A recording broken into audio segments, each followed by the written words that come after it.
Selamat malam, ketemu lagi dengan Juwita Japipa Podcast atau Siniar dalam bahasa Indonesia. Mungkin tamu istimewa kita malam ini juga baru tahu kalau istilah podcast itu ada dalam bahasa Indonesia, Siniar. Saya senang sekali nih karena tamu kita malam ini istimewa sekali. Dia datang dari jauh, jauh banget. Dan katanya dia ya datang dari jauh-jauh. Kenapa dia sampai jauh ke sana? Dan saya sebenarnya belum pernah ketemu langsung dengan tamu istimewa ini. Tapi saya sudah sering ngerecokin dia, sudah sering gangguin dia, dan ngapain mau minta tolong sama dia.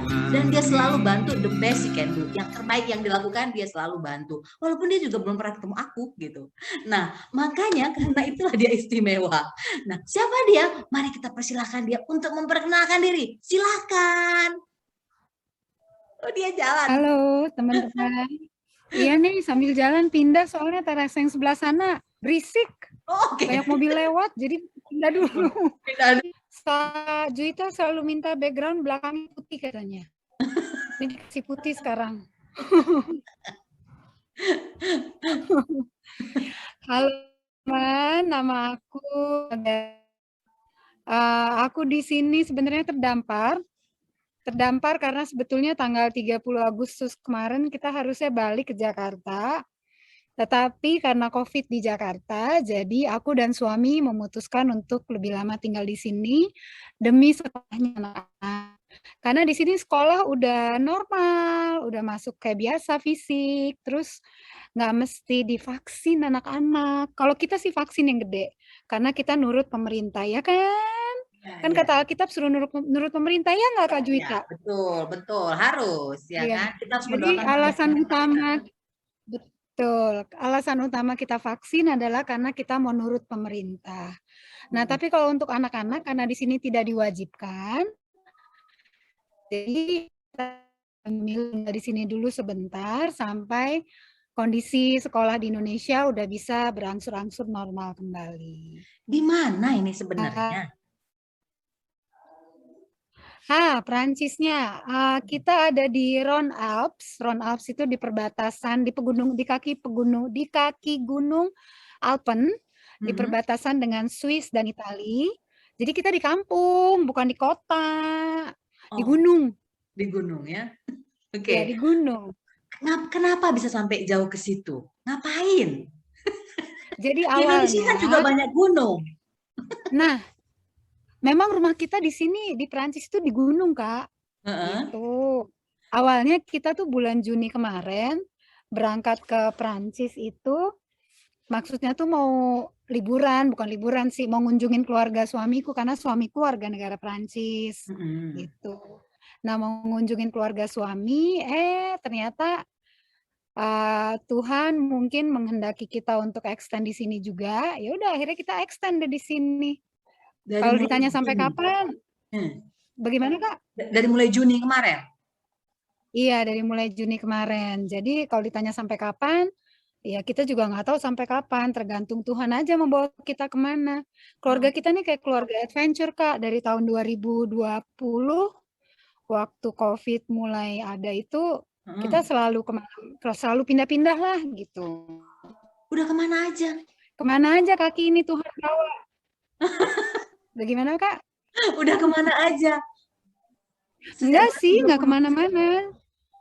Jadi waktu 2020 itu, waktu baru mulai COVID berlangsung itu, bulan Maret, itu kita ke Bali. Terus tiba-tiba kita lagi ke Bali, bulan Maret, bulan April kalau nggak salah 2020 Jakarta lockdown. PSBB. Ya udah akhirnya kita extend lah di Bali dengan PSBB. Ya, tapi lockdown waktu itu Kak, karena nggak ada pesawat bisa masuk Jakarta. Jadi mau nggak mau kita di Bali. Semua karena kemurahan Tuhan. Waktu itu kita mikirkan, aduh kalau extend di Bali gimana caranya nih? Karena suami saya kan masih in between jobs, gitu. Jadi kita waktu itu ya saya sebagai istri sesuai kata Alkitab nurut aja lah sama suami gitu ya. Walaupun kita sebagai istri kan juga yang mengatur keuangan di rumah. Jadi saya bilang sama suami, ini kamu mau extend di Bali, bagaimana caranya kita mau bayar ini? Akomodasi gitu. Terus akhirnya ya saya bilang sama Tuhan, Tuhan kalau emang kita mesti extend di Bali gimana caranya ya Tuhan, udahlah pokoknya Tuhan aja deh yang sediakan. Saya melakukan bagian saya untuk taat gitu. Ya udah, terus kita telepon, kebenaran waktu itu kita nyewa villa, ya villa seadanya lah ya. Nyewa villa, terus saya telepon orang yang punya villa ini orang Itali. Saya baru ketemu dia itu 1 kali tahun 2018. Saya juga nggak yakin dia masih ingat muka saya gitu. Saya pede aja saya telepon dia. Saya bilang, ini saya nggak bisa masuk Jakarta karena lockdown. Sebenarnya sih kalau mau dipaksain masuk mungkin bisa gitu. Cuman suami saya sama anak-anak kayaknya memilih tinggal di sini gitu. Karena di Jakarta pun kalau lockdown kasihan anak-anak nggak bisa kemana-mana kan. Kalau di Bali lockdown kita masih bisa ke pantai kan waktu itu ya 2020 ya. Terus saya ceritalah kondisi kita sama namanya Lara, sama Lara. Saya bilang nih tapi kira-kira kamu kasih saya bayar villa ini berapa ya? Karena saya terus terang saya mesti hitung-hitungan gitu karena suami saya ini belum dapat kerja, lagi masih nyari kerja. Terus tiba-tiba dia bilang, "Udah nggak apa-apa, saya ngerti kok kondisi kamu." Dalam hati saya, "Hah, ngerti kondisi saya gimana? Orang kita ketemu tahun 2018 itu juga masih udah lama banget gitu kan, cuman sekali." Terus dia bilang, "Saya ngerti kok kondisi kamu, udah kamu tinggal aja situ gratisan, nggak yang penting kamu rawat aja itu rumah. Kamu bayar listriknya aja yang listrik kamu pakai." Terus saya di situ kaget, "Hah? Tuhan baik banget sih, Tuhan benar-benar piara gitu." Ya udah. Dah itu tahun 2020. Setelah itu ada beberapa hal yang harus diurus di Perancis. Kita harus ke Perancis. Sebenarnya bukan kita sih, suami saya harus ke Perancis. Nah, suami saya ini tipe orang yang kalau kemana-mana tuh nggak mau sendirian. Pokoknya kalau bisa rombongan, satu keluarga, rombongan deh tuh ya, satu keluarga gitu. Jadi waktu urusan di Perancis itu harus diselesaikan, itu tahun 2021 juga, bulan Juni tahun lalu. 2020 bulan Juni tahun lalu. Saya bilang, udah kamu aja yang berangkat. Melihat kondisi keuangan kita, kamu aja yang berangkat gitu. Saya di sini aja atau saya di Jakarta aja sama anak-anak gitu. Terus kata suami saya, aduh janganlah saya nggak bisa kalau sendirian gitu. Ya terus gimana ini kondisi keuangan kan kita harus semuanya serba ketat.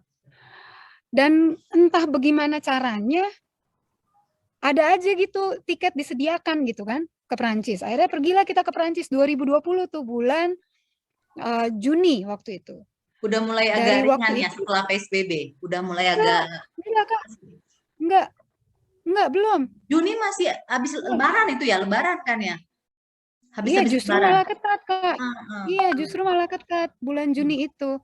Jadi waktu kita dari Denpasar masuk Jakarta, itu kita harus tes. Itu dulu belum ada swab test, belum ada apa tuh yang tusuk-tusuk hidung itu belum ada. Iya. Dulu tuh masih pakai ambil darah. Oh. Ambil darah yang 1 ampul. Oh, oke.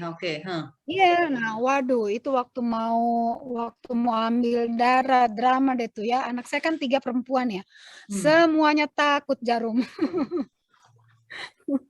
Jadi di rumah penuh dengan jeritan. Ya udahlah singkat cerita semuanya puji Tuhan negatif. Akhirnya hari itu kita berangkat ke Jakarta. Sampai di Jakarta malam, besok paginya subuh kita terbang ke Perancis. Nah, di Perancis itu Tuhan kembali kasih lihat hatinya lah untuk bangsa-bangsa gitu kan. Ya udah akhirnya di situ kita berdoa buat bangsa-bangsa, banyak lah yang Tuhan kasih lihat. Gitu Kak, kurang lebih Kak perjalanan kami Kak. Jadi dari Perancis itu kami balik ke Jakarta. Masuk Jakarta itu anak-anak puji Tuhan dapat beasiswa. Dapat beasiswa dari sekolah Perancis, 3-tiganya di sekolah Perancis yang di Cipete. Beasiswa 90%. Setelah itu ya kita di Jakarta. Habis itu masuk ke 2021. Di 2021 itu ya itu bulan Juni kemarin itu kita rencana cuman mau pulang sebulan buat nengokin mamanya suami, mama mertua saya. Ternyata rencana berkata lain gitu, rencana Tuhan berkata lain gitu. Ya udah. Gitu deh. Oke, makanya terdampar ya. Tadi aku kirain terdampar karena nggak bisa berenang gitu ya. Kalau nggak bisa berenang tanya aku karena aku jago berenang. Waduh, aku kalau terdampar di danau tuh Kak, nggak bisa berenang tuh. Mesti cari kakak nih kayaknya. Iya, aku jago berenang. Oke. Jadi gini, aku juga belajar stand up comedy soalnya, jadi kita santai aja ya, gitu. Baik. Ya. Sebelum nanya lebih lanjut nih, aku akan banyak nanti bertanya soal rambutnya yang cantik dan pelayanan sekolah minggu yang udah kita jalanin ya. Lagu apa yang belakangan ini sering didengar, seminggu ini sering didengar, dan sering dinyanyikan? Lagu yang seminggu ini sering didengar Dan itu dinyanyikan. Great is Thy Faithfulness. Yang kayak gimana tuh? Great is Thy faithfulness, oh Lord my Father. La la la la la la la la la la. Oke, baik. Oke. Nah, kita mau tahu nih, sebutkan 3 fakta unik tentang Kak Imelda. Waduh, apa ya fakta unik tentang aku ya? Spontan. Yang kedua, suka melakukan percobaan di dapur. Jadi kalau masak hari ini rasanya, misalnya masak spaghetti hari ini, masak spaghetti besok rasanya belum tentu sama. Oke, ya. Yang ketiga? Yang ketiga, kalau udah ketemu anak kecil, anak bayi, kelakuannya bisa kayak anak kecil atau anak bayi. Bisa bikin anak bayi ketawa ngakak-ngakak. Oh, oke. Nah, ini menarik nih soal yang suka coba praktek apa aja di dapur gitu ya. Suka masak apa sekalian suka makan? Kayaknya makan kurang nih, soalnya you look like a model from Paris. Jangan nyindir gitu dong, Kak. Aku serius. Aku suka makan, makanya aku suka di dapur. Nggak mungkin banget orang kalau nggak suka makan nggak di dapur, Kak. Tapi ada orang kan memang dia senang aja masak gitu, senang aja masak, tapi dia nggak suka makan gitu. Kan aku Oh, aku senang masak dan jangan khawatir kalau nggak ada yang ngabisin, aku yang ngabisin. Oh, oke, nice. Apa yang well, mungkin sebulan ini sering dicoba atau ada nggak sih menu favorit yang sering dimasak? Kayaknya itu menu andalan. Kalau ini menu andalan nih, pasti kalau ini aku jarang fail lah. Atau kalau aku masak ini biasanya aku juga sampai nggak kebagian gitu. Ada nggak sih menu andalannya gitu? Jadi nanti kalau kita ketemu atau aku mampir udah tahu nih dia mau masak apa nih. Sup, karena semua tinggal dicemplung-cemplungin tuh rasanya nggak mungkin aneh. Sup ya, oke. Sup, terus bawang bombaynya banyak, rahasianya itu, Kak. Kalau apa-apa dikasih bawang bombay banyak, pasti rasanya enak. Ya dikasih mirpoa ya, oke, baiklah. Iya. Sup ya. Nah ini lebih kepada masak apa, food product atau masakan berat gitu, atau kepada dessert juga bisa kah, kue-kue gitu? Bisa, dan semuanya serba percobaan, tenang aja. Ada andalan nggak selain sup? Selain sup, Untuk apa tuh yang dessert? taruh di oven tuh, panggang-panggang. Oh, kalau dessert. Kalau dessert puding paling gampang. Oh, oke. Baiklah, keren. Oke, nah sekarang kita berdua kan sama ya, sama-sama senang dengan anak kecil dan kita pelayanan di sekolah minggu gitu ya. Boleh cerita nggak gimana awalnya Kak Imelda terjun ataupun kita sebut lah ya, terdampar lagi ya, terdampar di dunia anak-anak ini? Jadi awalnya tuh waktu aku umur 22 tahun ya, which is tahun 96 kalau nggak salah ya. Itu karena kan aku emang suka anak-anak. Jadi Kak, cita-cita aku tuh dulu waktu masih kecil, kalau nggak jadi dokter anak, jadi guru TK. Oh, oke. Tetapi kagak ada yang kesampaian dua-duanya, Kak. Kagak ada Karena? yang kesampaian karena guru TK nggak kebayang aja kalau masih sekolah IKIP. Oke, terus kirain karena Terus niru-niru Lady kalau Di. dokter, kayaknya sih itu ketularan kali ya, niru-niru fotokopi Princess, pas. dia kan ngajar TK, pasti nanti Iya, ditanya sama biasa deh. pangeran gitu kan. Nah, kan. Terus Oke. kalau dokter nggak kesampaian karena waktu itu kan zamannya UMPTN tuh. Nah, zaman kita tahun 95 itu kan kedokteran UI kan gimana banget gitu kan ya kalau masuk kedokteran UI. Mahal. Nah, Mahal. Bukan, zaman tahun 95 mah UMPTN, Kak, kagak mahal. Tapi tetap aja biaya kuliahnya mahal.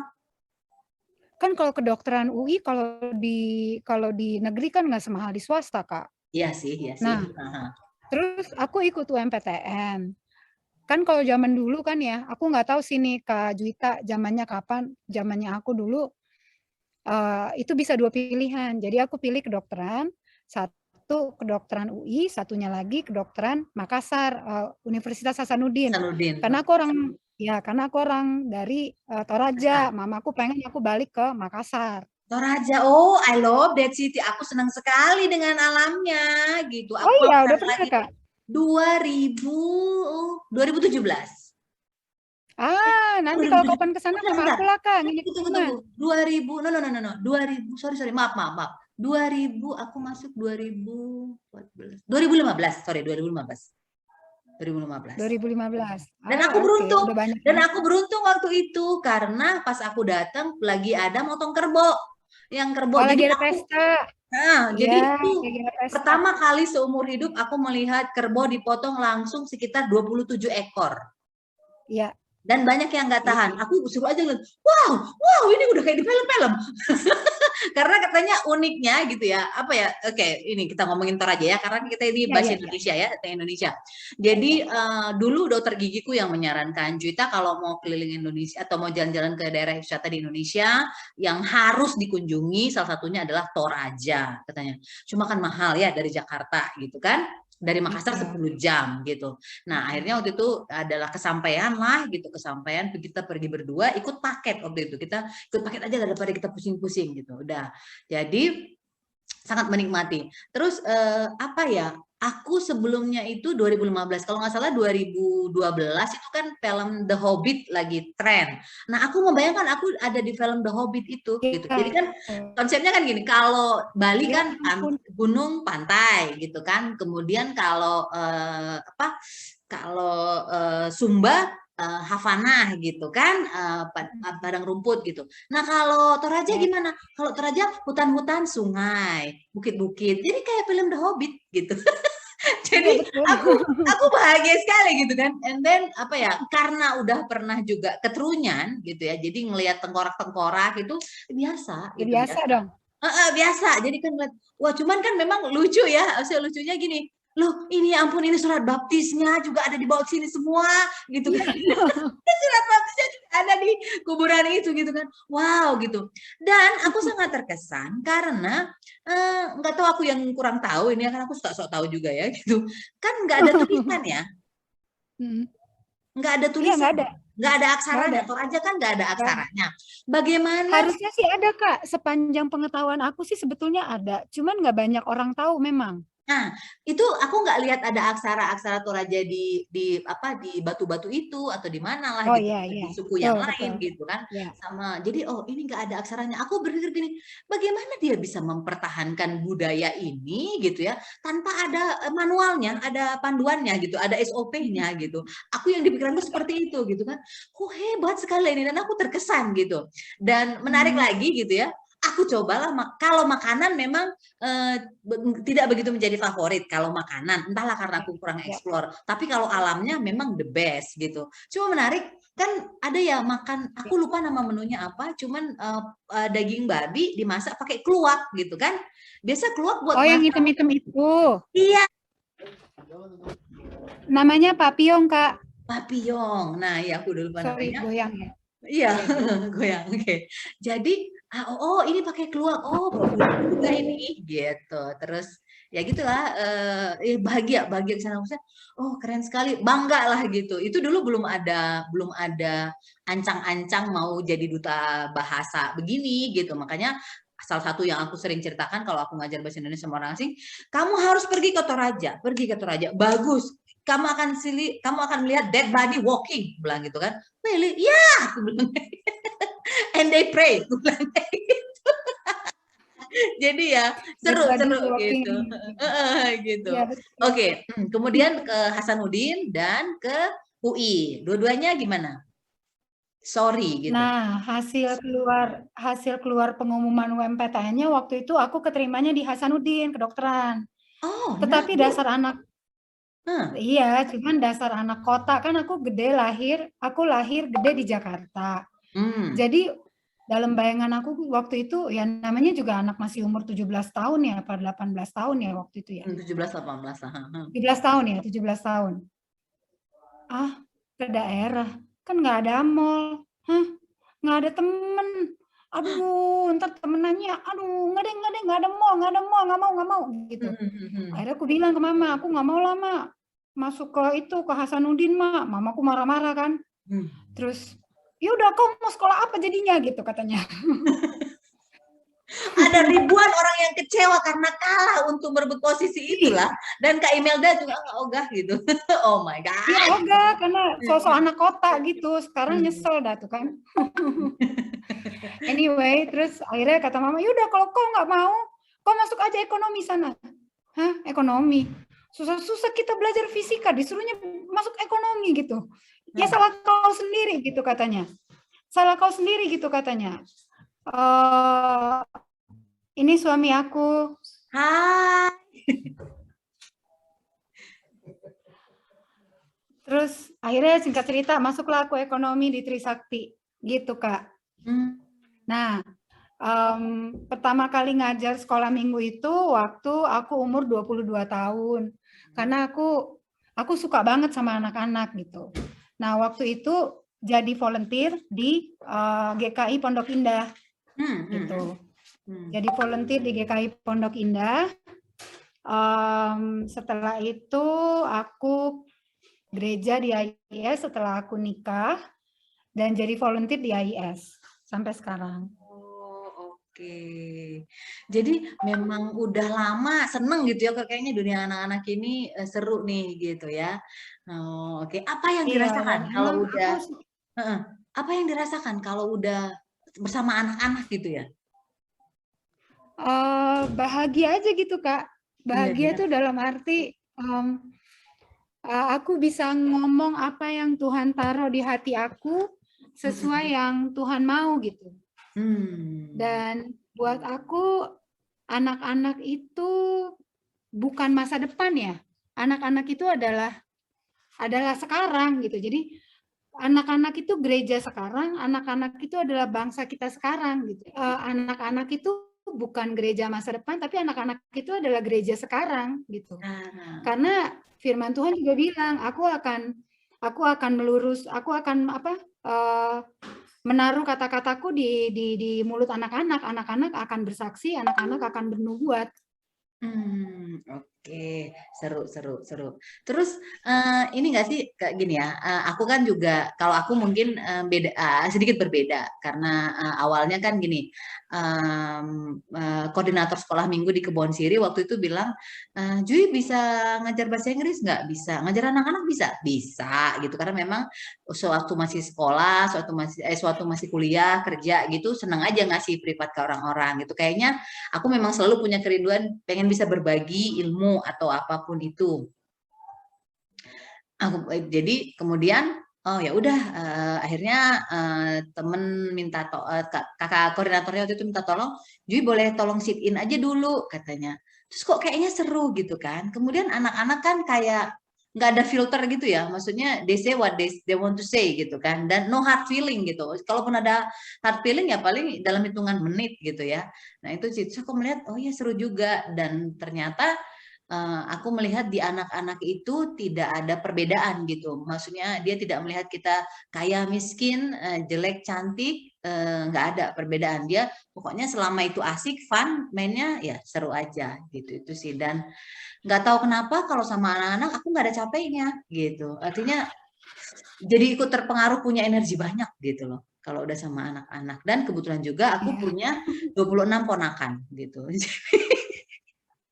Saking banyaknya dari keluarga besar. Ya, aku punya 26 dan aku menyebutnya ulat bulu ya gitu. Karena mereka kayaknya kalau kita sama anak-anak itu kan dia menarik semua energi kita kan gitu. Kayak ulat bulu kalau kita kena ulat bulu kan kayaknya yang gatal di sini tapi kayaknya semua salah gitu kan. Sama kayak anak-anak kita semua kita ketarik energinya gitu sama anak-anak gitu sih. Baik. Nah, ada nggak sih pengalaman-pengalaman yang memalukan mungkin karena kita, jadi gini, komedi itu adalah tragedi plus time itu komedi gitu. Ada nggak pengalaman yang mungkin dianggap dulu memalukan atau kok gini banget ya gitu. Sekarang bisa diceritain dan kita ketawa bareng-bareng nih. Ada nggak? Pengalaman komedi ya? Kayaknya sih itu banyak sih Kak. Dengan anak-anak yang pengalaman lucu nih, kayaknya lucu nih gitu ya. And then atau pengalaman memalukan lah aku bilang ya. Dan sekarang bisa kita ceritain, kita ketawa bareng-bareng gitu. Iya, banyak sih Kak itu. Cuman apa aja saking banyaknya sampai lupa aku.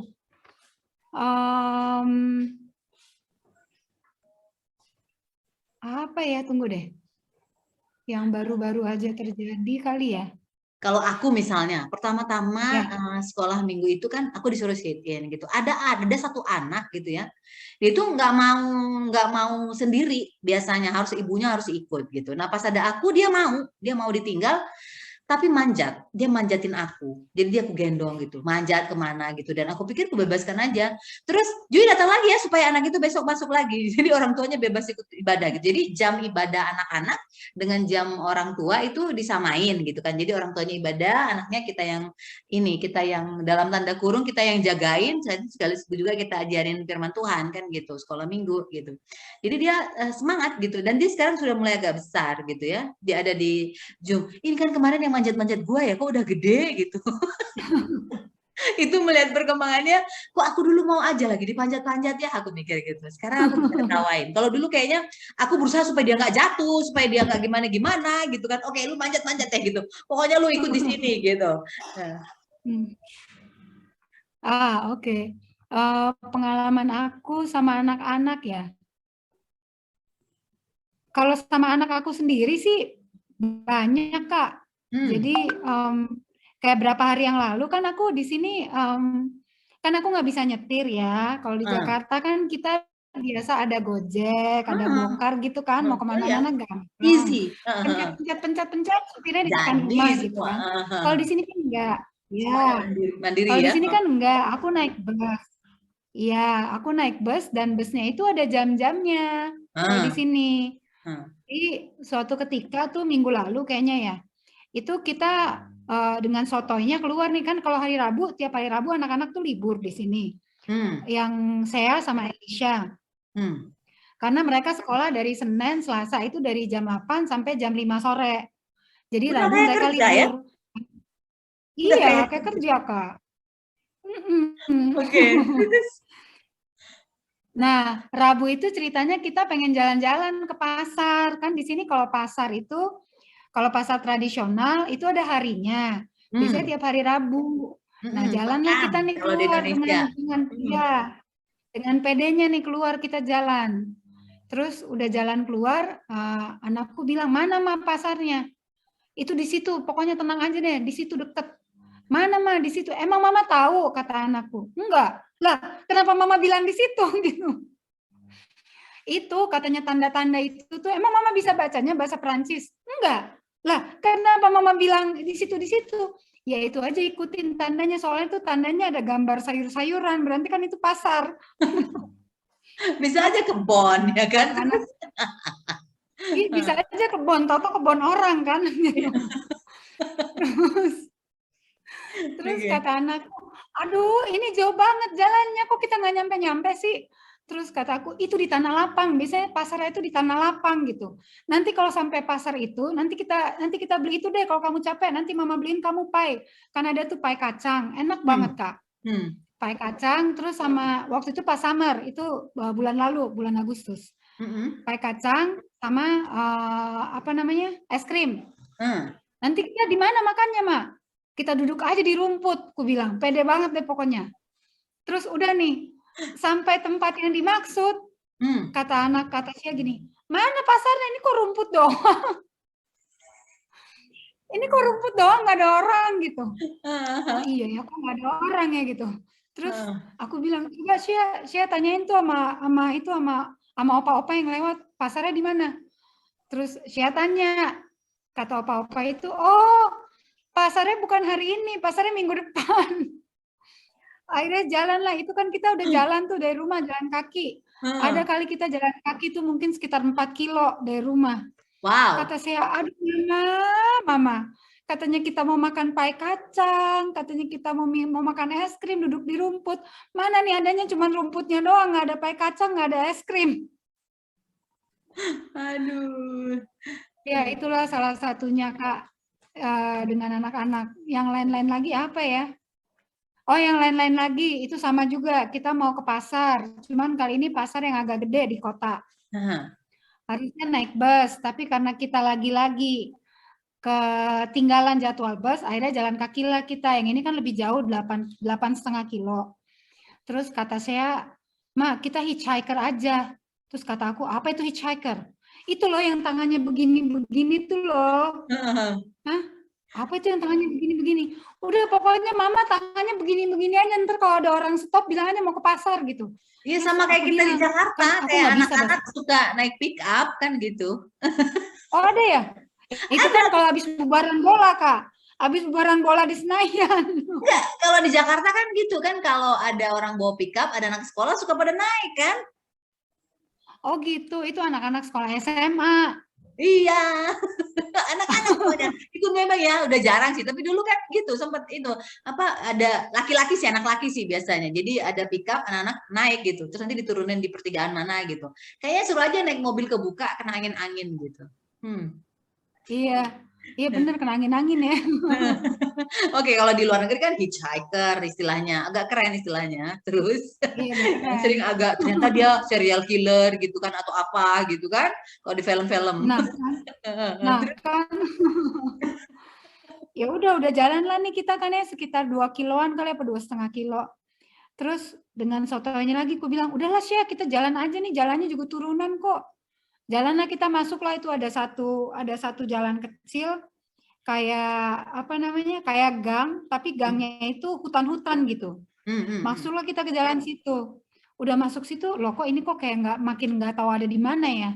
Terus kata saya, Mak, kita mendingan hitchhiker deh. Mama jangan so tau lagi, nanti kita ketemu lagi rumput kayak tempo hari, katanya.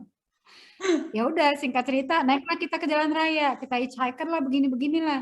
Nggak ada mobil berhenti kan. Terus aku tanya sama ibu-ibu situ, kok saya begini-begini kok nggak ada yang berhenti ya? Terus kata ibu-ibu itu, iya soalnya kamu banyak orang, jadi kita tuh bertiga Kak. Iya dikirain rampok. Sama kirain pembajak ya kan?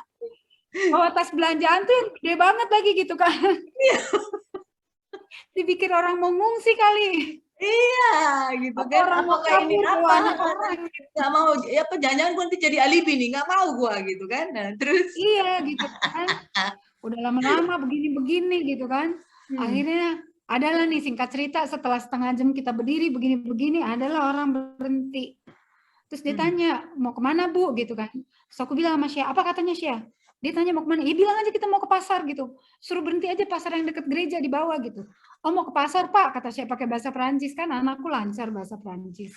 Mau ke pasar Pak dekat gereja yang di bawah. Nanti Bapak tolong berhentiin aja kita di situ gitu. Ya udah kamu cuma bertiga nih katanya. Iya cuma bertiga. Terus dia lihat di belakang, iya cuma bertiga gitu. Ya udah boleh lah singkat cerita. Akhirnya naiklah kita di situ di mobil itu kan. Diturunin lah kita di pasar. Udah sampai pasar nih, aku lagi bawa-bawa kereta itu kan, bawa-bawa kereta belanjaan lah tuh kayak strolley belanjaan. Tiba-tiba ada orang nyamperin.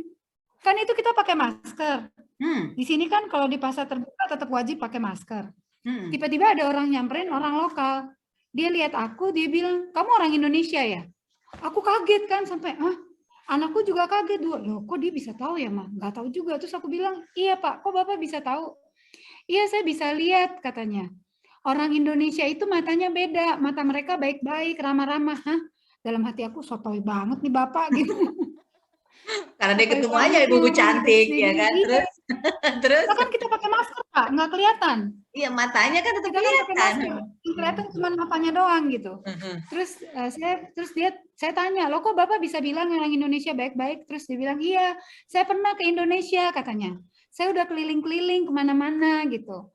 Tapi memang di Indonesia itu orang gampang banget senyum. Terus orang Indonesia itu bisa kita lihat dari matanya, kata dia. Oh iya ya, saya iya aja gitu. Habis itu ya udah saya lanjutin lagi perjalanan nyari sayur. Pulangnya gimana? Pulangnya naik bus.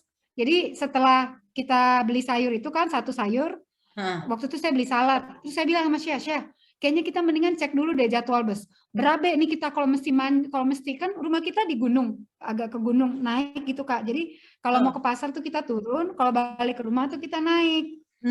Berabe nih kita bawa belanjaan berkilo-kilo nih kalau kita mesti naik nih. Kita mendingan cek jadwal bus. Akhirnya kita cek, jadi kita membuat diri kita disiplin gitu. Sesuai dengan jadwal bus, selesai tidak selesai harus ke halte. Oke, seru ya, kayak petualangan jadinya ya. Aduh, kebayang. Oke. Iya, ini memang kami kerjanya petualangan, Oke, Kak. ada Sea, Elisa. Sea umurnya berapa? Saya umur 10 tahun, Elisa umur 6 tahun, 6 tahun, yang kecil? Nia umur 13 tahun. Oh, oke. Dia yang paling kakak ya. Oke. Baik. Nah, ini kan seru ya. Aku ngebayangin, oke, ngebelanja segala macam. Nah, mereka itu ini nggak sih, pernah nggak sih kan, aku belum menikah dan belum pernah menikah. Nah, ini kan Kak Imelda kan ngajar sekolah minggu, kemudian punya anak juga. Pasti kan sama anak-anak yang lain gitu ya. Mereka pernah nggak sih cemburu gitu kalau Kak Imelda kok kayaknya care gitu sama anak yang lain di sekolah minggu gitu? Enggak, Kak, mereka justru malah senang ikut-ikutan jagain gitu. Oh iya, Ikut-ikutan kakek kepengen mamanya, ngeliat. like mother, like daughter. Iya. Enggak, mereka senang, Kak, justru ikutan ngajar, ikut-ikutan ngeliatin gitu. Oh, oke. Baik, sekilas kita ngomong soal COVID ya. Tadi kan selama 2020 juga katanya udah banyak ini ya, udah banyak yang dijalanin gitu ya. Maksudnya ya di Bali, kemudian di Prancis gitu. Ada nggak sih kebiasaan baru yang dibangun ataupun kejadian karena pandemi ini gitu loh? Ada nggak sih selain ya prokes lah ya, kayak masker, social distancing, ada nggak sih kebiasaan-kebiasaan baru yang dibangun nih selama COVID nih gitu. Terjadi karena ada COVID nih, selama ada COVID. Kayak aku misalnya contohnya podcast ini gitu loh. Ini terjadi karena ada COVID ini gitu. Jadi aku punya banyak waktu untuk diriku sendiri gitu. Dan kok kayaknya ngechat orang lama gitu kan. Dan pada dasarnya juga sebelumnya aku sudah lama suka bikin podcast. Kemudian hadir Zoom, kemudian hadir Anchor. Oh ini bisa nih gitu ya sudah. Dan terus terang aku menemukan banyak hal-hal baru dari semua bintang tamu istimewa yang hadir di podcast ini gitu. Kalau Kak Imelda ada nggak sih kebiasaan-kebiasaan baru yang apa nih unik nih gitu yang selama COVID ini di apa ya di develop lah gitu. Ada sih Kak. Jadi waktu itu kan COVID di dunia itu baru mulai ribut kan 2020 Januari ya. Ya, Januari. Padahal kan sebetulnya itu udah mulai ada beritanya November 2019. Betul.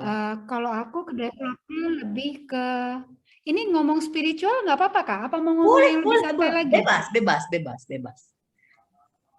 ya? Bebas. Jadi kalau Kak Juwita tanya, ngomong-ngomong Kak Juwita, namanya Kak Juwita nih bagus banget loh, aku suka namanya Juwita.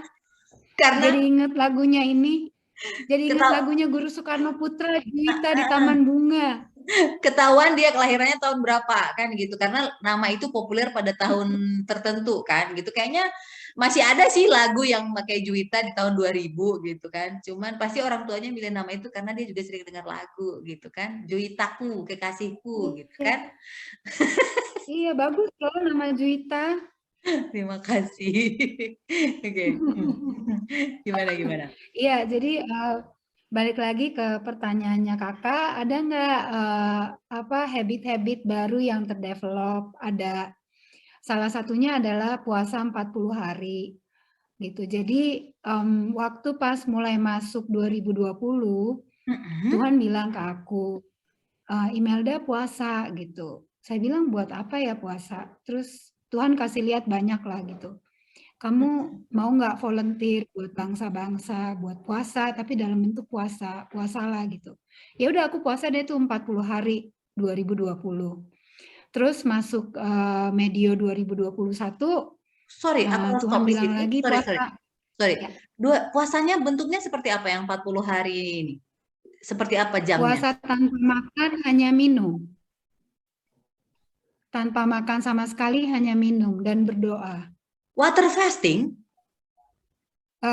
Ya, masih minum ya Kak. Iya, Maksudnya iya. minumnya tuh aku masih minum jus, masih minum air, tapi nggak makan. Oh, jus boleh. Ya, aku masih minum jus. Oh, jadi tidak mengunyah berarti. Tidak mengunyah ya.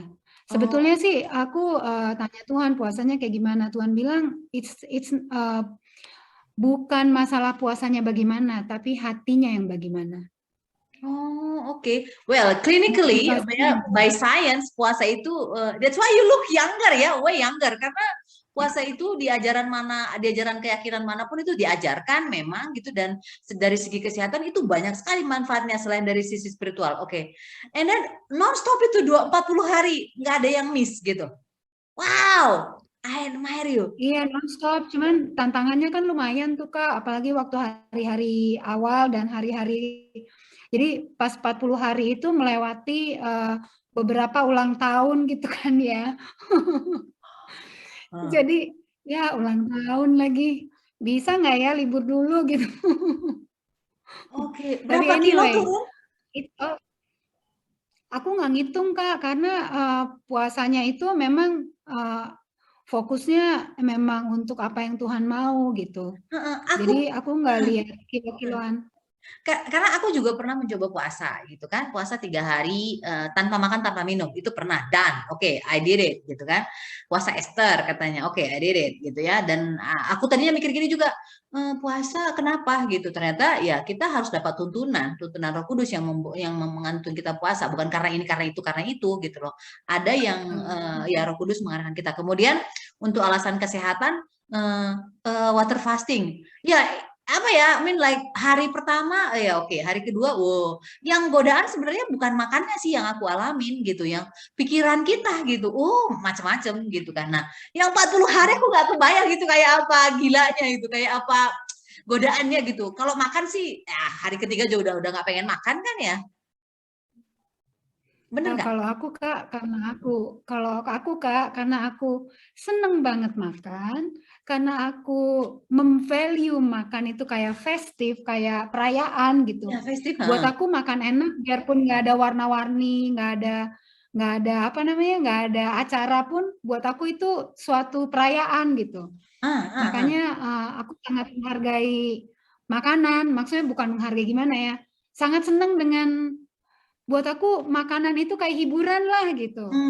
Nah, aku kan seneng banget makan. Jadi memang puasa 40 hari itu water fasting itu sesuatu banget buat aku gitu. Jadi cuman karena waktu itu Tuhan Yesus sendiri yang menyarankan, jadi aku mau belajar taat gitu. Itu aja sih. Dan selama puasa 40 hari itu memang Tuhan banyak kasih lihat banyak hal lah kepada sama aku gitu. Kita banyak diskusi gitu. Aku banyak diskusi sama Tuhan.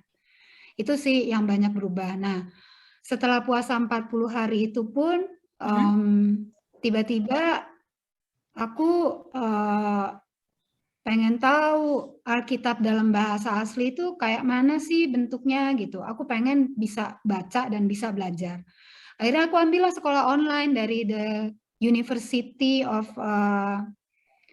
Hebrew University of Jerusalem. Jadi aku ikut sekolah online bahasa Ibrani, bahasa Hebrew gitu. Kelas bahasa sih, bukan kelas kitab. Ya, tujuannya supaya bisa belajar, supaya bisa baca dan mengerti isi Alkitab Perjanjian Lama yang ditulis dalam bahasa aslinya Ibrani gitu. Nah, terus yang lainnya lagi kebiasaan yang terbangun itu adalah sama anak-anak itu kita sering devotion tiap malam, mesbah keluarga gitu. Itu sih Kak. Oh, oke. Nah, aku ini masih penasaran nih soal yang karena terus terang Kak Imelda ini adalah orang pertama yang aku kenal melakukan puasa 40 hari water fasting atau liquid atau tanpa makanan ya, tanpa yang dikunyah gitu. karena alasan spiritual, bukan karena alasan medis gitu. Kalau yang alasan medis aku banyak lihat di YouTube kan, memang it really really helps. Itu memang it works gitu ya. Itu memang healing gitu. Apa tantangan terberatnya waktu itu? Tantangan terberat. Nah, kita kan ibu ya, Kak. Ibu 3 anak, perempuan ya. Jangan dikira punya anak perempuan 3 itu ya itu sangat amat sangat berkat. Tapi punya anak 3 perempuan itu juga sama kayak punya kungfu girl di rumah. Jadi kalau udah pada rebutan, kalau udah pada rebutan, udah pada ribut, ini suara, ini kepala, rasanya udah pengen naik ke ubun-ubun. Cuman kan kita lagi puasa ya, Kak. Mana kan lapar ya, gitu kan. Mana lapar, mana anak berantem, gitu. Nah, mana lapar, mana anak berantem, gitu kan. Rasanya tuh, aduh Tuhan, ini kan aku kan lagi puasa Tuhan, kasih aku kesabaran dong, gitu. Kasih aku kesabaran dong, yang ekstra, yang kayak Tuhan Yesus, persis kayak begitu aku maunya Tuhan, nggak ada yang kayak yang lain-lain. Kasih aku kesabaran ekstra, persis, nggak pakai ekstra dia udah, pokoknya persis kayak Tuhan Yesus Tuhan, persis sama, nggak ada bedanya. Itu tantangan terberat Kak, kesabaran. Berat, ya. Sama jaga kan, jadi bukan tantangan terberat sih sebenarnya. Kalau sama Roh Kudus kan nggak ada yang berat ya, asal kita mau aja gitu kan, kuncinya kita mau apa enggak gitu kan, pertanyaannya mau nurut apa enggak gitu. Itu sih sebetulnya yang paling menantang, selain kalau dari secara fisik makanan, karena memang aku suka makan gitu. Sampai waktu pas masuk 2021, waktu Tuhan tawarin lagi, mau nggak puasa lagi, kali ini fokus buat Indonesia. Terus aku bilang, aduh kenapa sih kok aku puasanya puasa makan terus Tuhan. Terus ternyata memang aku tuh suka makan gitu. Jadi di challenge itu di tempat dimana kita paling punya kelemahan. Sebenarnya sih bukan kelemahan ya. Ya mungkin dalam beberapa hal punya kelemahan kan.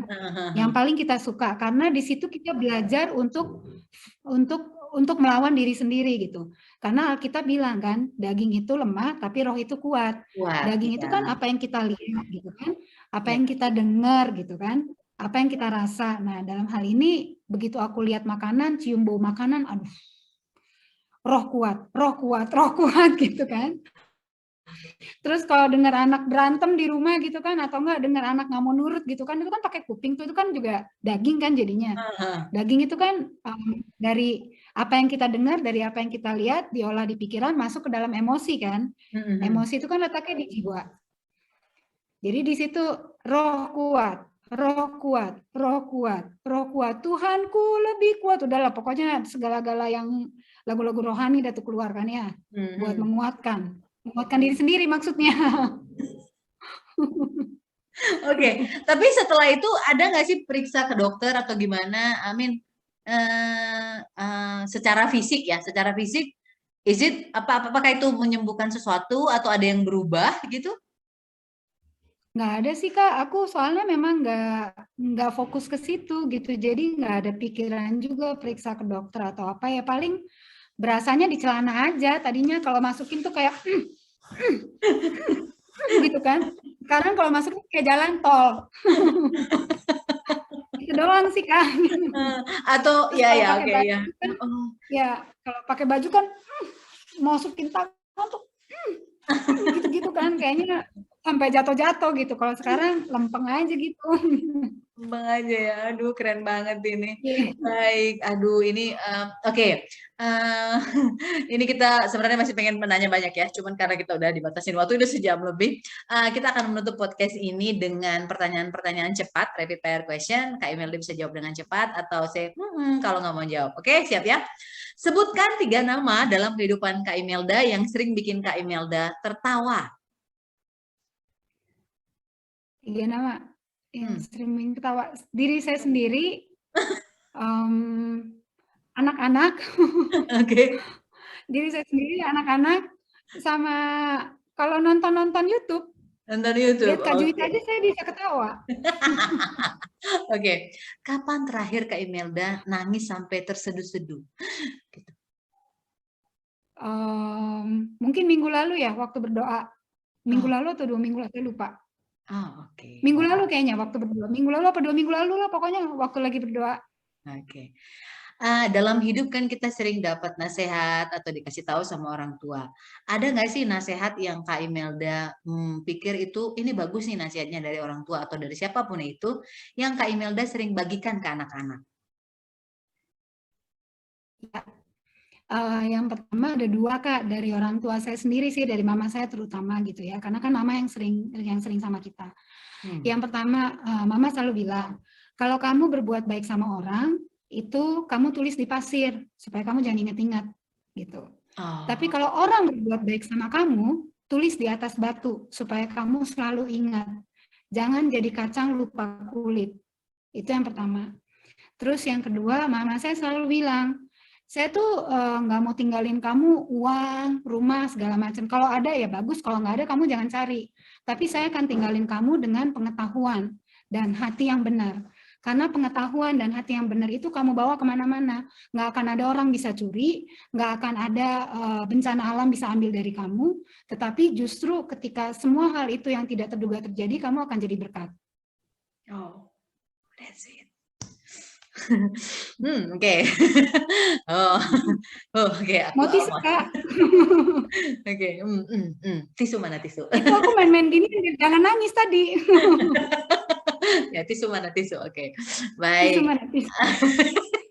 Oke. Kak Imelda, ini aku selalu tanyakan di pertanyaan podcastku ya. Sebutkan 3 binatang yang kentutnya Kak Imelda pernah dengar langsung. Ada nggak? Anjing, sapi, udah sih itu. Sapi di mana? Di kebun. Kalau kita jalan pagi itu kan, kalau aku nganterin anak-anak sekolah, di kebun orang maksudnya. Dengar? Kalau aku nganterin anak-anak sekolah, iya. Bau banget, Kak. Oh, you pay attention. Oh, this is the sound. Ya kan aku sendirian di situ. Bukan pay attention, aku kan sendirian di situ. Cuman aku satu-satunya orang di situ, yang lain sapi. Jadi siapa lagi? Oke, baik. Sebutkan, ini kan tadi sering di dapur ya. Sebutkan 5 sayur yang berwarna kuning. Hah? Sayur yang berwarna kuning? Sayur bayam yang udah umurnya seminggu. Oke. Labu. Kunyit. Itu bumbu dapur sih. Itu Udah langsung aja ya. Apalagi ya? Sayur warnanya kuning. Apalagi Kak? Oke, pas. Enggak apa-apa. Paprika. Oh, paprika. Oke, terus zucchini. Paprika kuning. Oh iya, zucchini benar. Aku malah lupa. Zucchini dan jagung. Jagung itu termasuk sayur juga. Yeah. Oke. Baik. Yeah. Kalau ada kesempatan nih dari siapa Presiden Prancis yang keren itu yang menikah dengan gurunya ya? Yang keren kan ya? Emmanuel Macron. Macron. Aku taunya makanan apa? Makaron. Makaron. Karena aku sweet tooth ya. Macron itu ngasih kakak hadiah ya. Kan kemarin kan kita tidak tahu ya. Ada aja orang yang baik. Kemarin orang bikin ngasih kakak villa gitu kan ya. Urus aja yang itunya, urus aja villanya gitu. Nggak usah pusing mikirin bayarnya. Nah ini kakak dikasih kesempatan nih keliling Amerika ya kan. Keliling Amerika selama sebulan ya. Dan kakak boleh ngajak 1 orang. Semuanya dibayar. Kakak akan ngajak siapa selain keluarga? Selain keluarga inti maksudnya? Mama, papa gitu? Iya, anak, suami. Selain keluarga. Oh. Selain keluarga. Ajak Kak Juwita deh. Yeah! Kita ke New York ya, nonton stand up comedy. Ya, kita ajarin orang-orang itu bahasa Indonesia, Kak. Iya. Oke. Masa kita mulu belajar TOEFL dong, belajar yang lain, belajar bahasa Indonesia. Baik. Nah, ini kan karena Kak Imelda sering ke luar negeri ya, karena juga suami bukan dari Indonesia. Nah, biasanya apa hal-hal dari Indonesia yang Kak Imelda sering banggakan ke orang lain, ke warga negara lain? Ada nggak sih? Sebutkan. Culture. Makanan, terus sifat dasar bangsa Indonesia. Apa tuh sifatnya? Nasionalisme, sabar, dan ramah. Oke. Keren, wawasan Indonesia sudah bagus sih. Sekarang aku mau nanya wawasan keperancissannya ya kan, secara menikah dengan orang Prancis. Coba sebutkan 10 kota besar di Prancis. Ayo, ini didengar sama suami nanti loh. Iya, kan minta contekan. Ayo, 10 kota besar di Prancis. Lyon, Grenoble, Paris, Marseille. Udah mulai garuk-garuk nih. Ayo, baru 4 nih. Dijon. Oke. Strasbourg. Nantes. Pau. Saint-Jean-de-Luz. Satu lagi. Biarritz. Oke, sekarang sebutkan 5 makanan khas Prancis yang Kak Imelda nggak begitu menikmati. Waduh. Oh, Buddha. Buddha itu Kak, sosis dari darah. Aku nggak suka darah, aku nggak makan darah. Terus apalagi ya?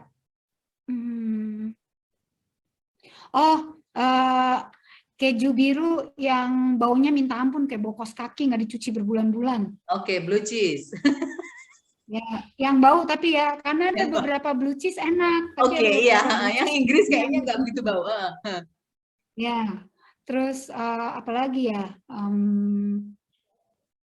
Apalagi ya makanan yang aku soalnya suka makan, jadi bagaimana ya?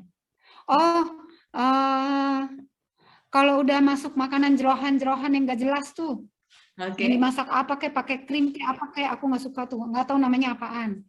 Makaron, aku nggak terlalu suka makaron. Oh, karena manis. Iya, manis banget. Terus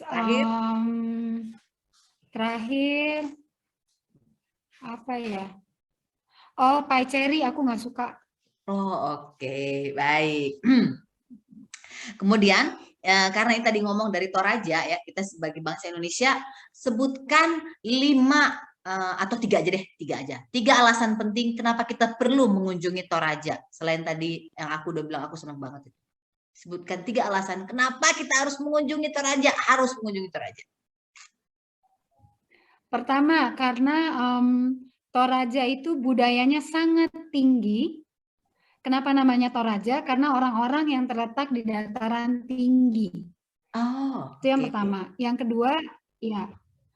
kedua, karena berdasarkan penelitian geologis, dataran tinggi Toraja itu di zaman megalitikum itu merupakan tempat di mana orang-orang mengungsi ketika ada es mencair zaman itu ya.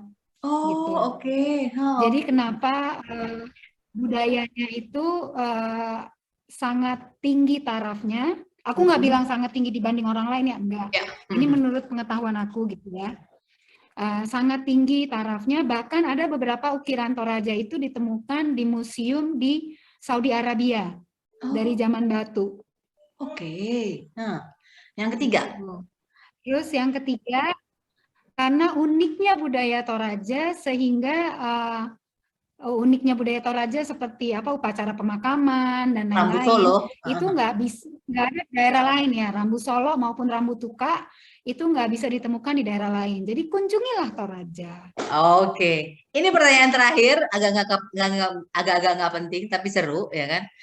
Kalau Kak Imelda dikasih kesempatan makan malam romantis dengan seseorang, ini harus laki-laki ya, ini nggak apa-apa, ini buat fun aja. Bisa itu selebritis atau tokoh penting atau tokoh agama dan masih hidup, Kak Imelda mau pilih makan romantis dengan siapa? Dia yang traktir pokoknya. Pak Jokowi. Amin. Semoga Pak Jokowi dengar ya Pak Jokowi. Iya, amin. Oke, aku tambahin ya kan, mudah-mudahan dia dengar. Kalau misalnya dia nggak dengar nih, kira-kira kalau udah makan gitu, Kak Imelda mau nanya apa aja? Boleh 3 pertanyaan? Enggak, mau nanya apa Pak Jokowi ya? Iya. Nanya apa? Pak Jokowi ya. Pak Jokowi bahagia nggak memimpin Indonesia? Oke, yang kedua. Itu yang pertama. Yang kedua, Pak Jokowi naksir Bu Iriana dulu ceritanya bagaimana, Pak? Oke, terus? You are very fun. Yang ketiga. Terus yang ketiga, kalau Pak Jokowi bisa kasih hadiah ke Bu Iriana yang paling romantis, Pak Jokowi mau kasih hadiah apa? Oh, oke, you're so sweet. Oke, Kak Imelda, aku senang banget. Terima kasih banget ya. Aku percaya nggak ada yang kebetulan di dunia ini, dan aku percaya dengan proses. Walaupun kita belum pernah ketemu in person, I know that aku bisa mengandalkan Kak Imelda gitu ya. Ini orang yang penuh kasih ini gitu. Aku dapat pemahaman itu, dan aku berdoa semoga Kak Imelda tetap semangat, sehat-sehat, dan tetap cantik awet muda kayak gini gitu ya. Nggak nyangka orang-orangnya udah 3 gitu. Kakak juga tuh lihat tuh poninya. Poninya aku tuh kagum loh sama kakak, berani potong rambut kayak begitu. Coba kalau aku. Ini nutupin uban. Bisa mesti puasa dulu 40 hari suruh potong rambut kayak begitu. Ini potong uban sebenarnya gitu kan, itu buat nutupin uban ya kan. Sehat-sehat Kak Imelda, sukses terus, mudah-mudahan ya, Kak, sama-sama. Nanti kalau ada rencana ke Indonesia berkabar ya, siapa tahu kita bisa ketemu. Aku pikir kita harus ketemu sih, bukan siapa tahu, kita harus ketemu ya. Harus ketemu ya. Tahun ini ada rencana pulang ke Indonesia atau tahun depan? Sebetulnya sih itu Kak, 30 Agustus kemarin kita harusnya pulang, tiket kita jadinya angus karena itu. Nah, kalau Kakak tanya tahun ini ada rencana pulang, aku nggak bisa jawab, semua tergantung Yang Maha Kuasa Bapa di surga, Kak. Oke, baiklah. Yang penting kita sehat-sehat dan kita bisa tetap komunikasi. Terima kasih Kak Imelda ya. Amin. Ya, baik. Terima kasih Kak. Sama-sama. Baik para pendengar ataupun pemirsa Juwita Jabipa Siniar, itu tadi obrolan dan sukacita kita bersama Kak Imelda Abes tentang bagaimana dia menjalani hidupnya selama ini dan tentang pengalaman spiritual yang saya pribadi baru kali ini dengar langsung dari orang yang saya kenal. Semoga para pemirsa semua bisa mendapatkan sesuatu, baik itu informasi maupun hiburan yang bisa memberikan manfaat positif bagi kita semua. Terima kasih banyak, tetap sehat, tetap semangat. Ketemu lagi di Juwita Jabipa Siniar edisi berikutnya. Salam Bipa, salam semangat, salam sekolah minggu.